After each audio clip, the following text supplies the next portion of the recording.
Miquelita, ahora vamos a imitar algunos movimientos de los animales. Primero, el cocodrilo, así, así, abriendo el hocico, así, eso.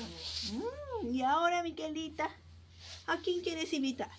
Al elefante. El elefante levanta su trompa y dice, ¡eh! Y el monito,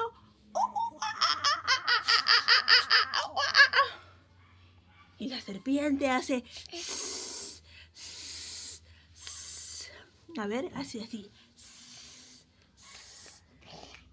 Eso. Y por último, Miquelita, ¿quién nos falta? El león, y el león hace ra, ra. Así hace el león. Y esos son los sonidos de algunos de los animales, algunos movimientos, y eso es lo que estamos aprendiendo. Sonidos y movimientos de los animales salvajes, Miquelita.